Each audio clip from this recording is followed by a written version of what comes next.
Hey, welcome back. Hi, Marita. Mhm. How are you today? Good. I'm excited about our topic today because you had a great idea of what to talk about. I wanted to explore something that often comes in or people are asking about, which is channeling. Who is really speaking to us? How do we make sure it's really intuition, what we call gut feeling, maybe, or guidance, Mhm. or channeling is coming from a good spirit, making sure it's not coming from a trickster or a dark entity or some other spirit that maybe have a different agenda for us. I think that is a topic we could talk about for the rest of our lives, but today we're only going to briefly chat about it for about 10 minutes or so. So I love it's so important to define these things, right? Because we have different definitions of intuition. So you define intuition as a gut feeling, right? And I just want to take a moment for everyone to just take a moment. What is your definition? And it's so important in these conversations that, you know, Angel and I are always asking each other definitions of things, right? Because we come from different ways and practices. So we're always learning. So when I also think of intuition, when people think of gut feeling, let me ask you a question. Do you think that gut feeling, as you have described it, is something that gets developed, right? Can you develop that gut feeling, or is it just something innate? Yeah, it's a good question. The way I feel about it, I think we are born into a network of relation and Mhm. belonging. We're a pretty clean slate in some ways when we're born. And I think children naturally, can feel a tree, even sing a song, talk to a stone. We have this kind of fifth sense that is telling us where to go, what to do, right? But then life Mhm. happens Yeah. and we get bad experiences. We get what we call trauma, but even without going to trauma, we just get a learning process in our mind that is telling us this is good and this is bad. And the way we see the world is through our nervous system a lot, right? It's through how we react to it. And so very often when people say this intuition, I need to really do that, very often I want them to kind of slow down, reconnect to the body, probably ask their guides and see if Mhm. it's really coming from higher power or soul. I would say for me, intuition is coming from the soul. It's something that's coming from beyond the limited self. If it's coming from a reaction to what Yeah. happened, right? Oh, I feel I really need to go travel there, right? Or I need to leave that place, or I need to quit my job. And sometimes it's real, but sometimes it could be just a reaction to the circumstances, right? And maybe Yeah. there is more learning in staying, and maybe even our spirit allies might have different views. So, as intuition, yes, but how much work have you done to challenge your intuition, to cleanse it, and to see last time you took that decision with that intuition, did it works every time, or was that time it did not, right? There's a practice that I come from, it's called, almost because we come from an animal background, stalking how an animal perceives and receives information is to be very vigilant of yourself, right? You're constantly having to learn of yourself. And so when I think of intuition, I've heard a lot of people, because I've been having this conversation with people who relate intuition to good or bad.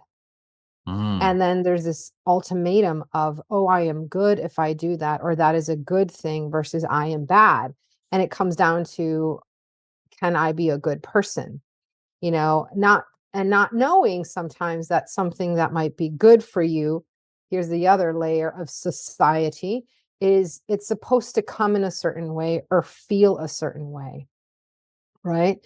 And so I feel, from 0 to 18 months, right? That's the trajectory that it takes a child to finally start to identify its sovereignty, start to identify things that it likes, right? But in 0 to 18 months, you're informed so many ways, Mm. whether you have been taught to, you were raised by going outside and being outside being okay with you, then you're okay, nature's okay. But if you were taught in a very structured human centric environment that doesn't let you go outside, then outside is bad. And then your connection to nature is not there. So I believe it's always important when we're having these conversations, as you said, question your intuition, question the structure of it. How was it created? What's your feedback loop? And who helped create that, Mm, right? And I feel that so many times, I hear or see the phrase, "Oh, I want to be with minded individuals." And I'm like, well, why. You just want to be reflected back what you already have decided is safe for you or is reflecting back that you're a good person.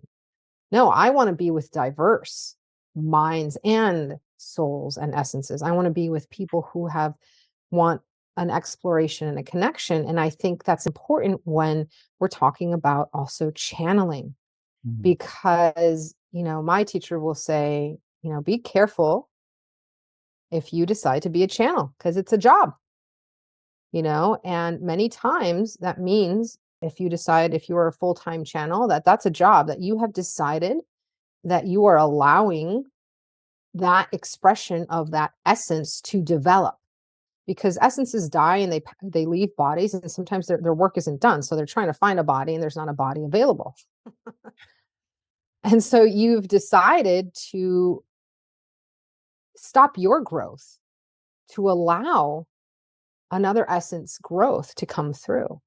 And I don't think a lot of people talk about that. So I always love it when those teachings come up with the elders of be conscious of what you are agreeing to.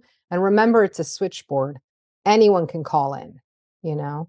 So what are your teachings about channeling, and as you're relating it to, am I doing something right or wrong, good or bad, or where should I go? Which is much more what you're doing, right? What's the expansion? Yeah, who Where is do on I the go? phone, right? Who is talking to me? Yeah, Someone's called and says, "This is me." Are you sure it's that person, right? Because you don't yeah. really see clearly. First, I think, in many indigenous tradition I work with, elders rarely use the term channeling.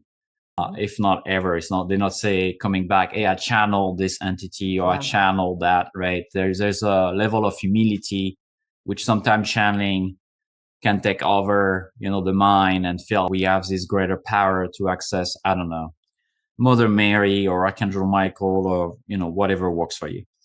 So Mhm. we need to be careful on how it can play on power dynamic, because here I have a gift that you don't have. I give you guidance that you might not have. I think there is channeling for the self and there's shining for the others. And that's a whole different perspective, right? My teacher always say, if God wants to talk to you, he'll talk to you directly. It doesn't need me as an intermediary. It doesn't need me anyone, right? So I always kind of kept that as a base teaching. But also, there are a lot of trickster spirit. There are a lot of spirit that have an agenda to maybe even disrupt your own path, your own growth, as you were talking about, your own medicine. And they might take you on this adventure with them. And he might look really nice, and he might look very wise, because dark spirit are very wise as much as a light spirit. They carry a lot of wisdom. They are as ancient as the light spirit. And so you might feel for a time that it's really serving you or serving your community, but there might be something else in it. So I think it's really important when it comes to, okay, I heard this message. One time I was coming out of Vision Quest, and one of the questers shared with the roadman, I received this message from the creator. Creator talked to me and said that to me. And the immediate reaction of the roadman was, how do you know it was creator? How Mhm. do you know it was them speaking, right? Mhm. And he's not saying it's not. He's just say, challenge it, inquire about it, sit with it, take time, and assess really, is this message make sense for your life? My experience very often when I receive what I would call transmission, I prefer that the other term, when I somehow receiving a message that is coming not from my mind or seems to come from another realm, is to sit with it. And very often, ideas of class, for example, or something I should teach, and I just sit in silence and meditation and something comes. Very often, when it's channeled, when it's transmitted, it's very unusual. It would not be something my mind would think about. It would not be something my ego would try to control. He's like, go teach that. And I'd be like, well, I don't know much about that. So, but that's your medicine, right? So obviously that would take time before I do it, but there will be something a little bit uncanny, right? Mhm. But that means that if that was to be my job, which is not my work, I don't do that as transmitting for people, I would need to make sure that I deepen even more my practice of clearing my channels. If I have a dusty, radio, I want to Mhm. make sure I don't have a dusty radio to receive that radio, right? It's that sound. Yeah. So I think sometimes what's missing is a lot of grounding. Like if you're expanding your branches, you want to have very deep roots first, and you want to keep deepening your roots. So when people Yeah. channel, I always say, do you walk with the land? Do you put your hand in the Mhm. soil? Do you plant seed? How connected are you to this reality first? Yep. So you're not completely transported into other reality, which are so vast and so complex that the human mind can't really comprehend. And you might not even be able to see that it's not Mother Mary. It's not Archangel Michael. It's a projection of your culture. It's a projection of Mhm. your own mind. So Mhm. yeah, I'm always a little bit careful on that. And I also think it's our mission to be here, pretty much, not escaping all the time in general. Right? Yeah, Ai Weiwei is this amazing artist, and he says, and I carry his tag with me everywhere. It says, freedom is our ability to question everything. Mm. And if you come from a society or a structure where something that is channeled or spirit is supposed to be good and better, and you're this, I bow down to you, then you're going to have that. How easy would it be to appear as a spirit to you? Because now I know that that's what you're going to do. Mm. So I think it's so important to know the culture base that you come from and how you've been taught to connect.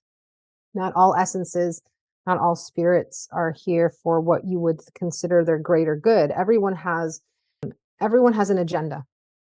Everyone and everything on this planet has an agenda, and they are trying to enact it.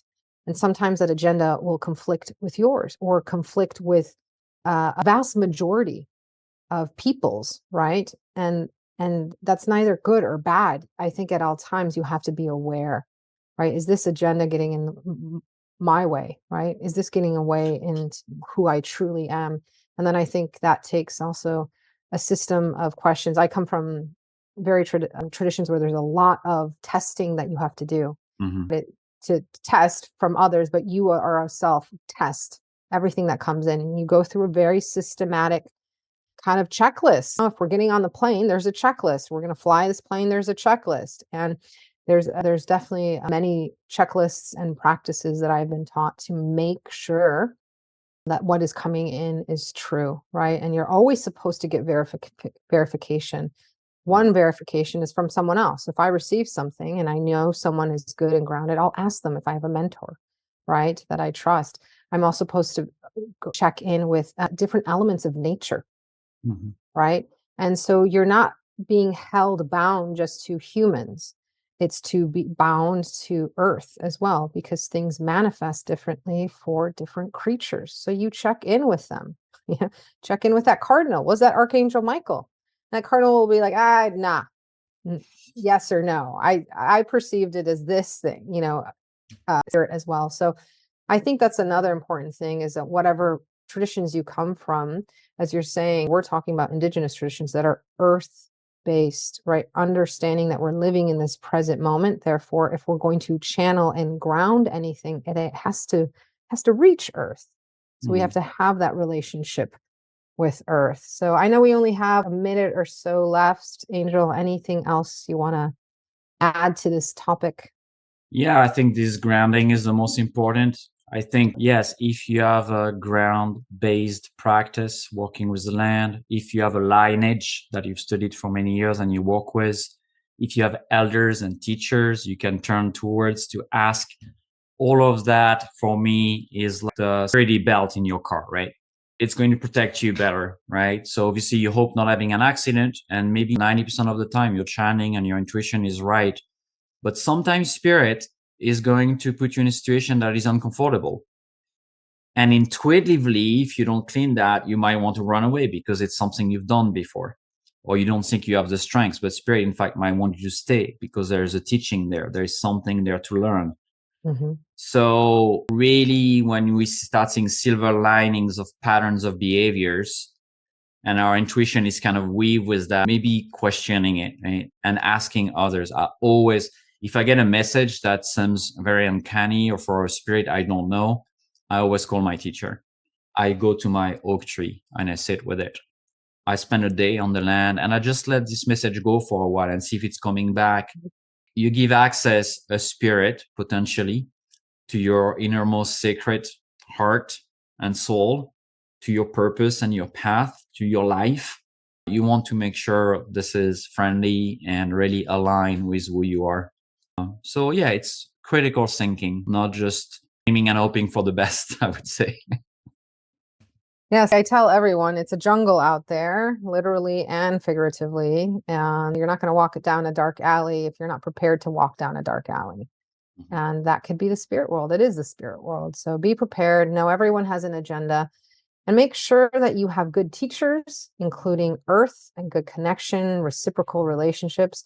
And if you have neither of those, reach out to Angell, reach out to myself. We are teachers from lineages, and we also have teachers, and we're held accountable. I think that's another thing. We're held accountable for everything that we're saying and that we're teaching to you. So there is no God here. There is reflection of the divine. Thank you, Marita. Thank you.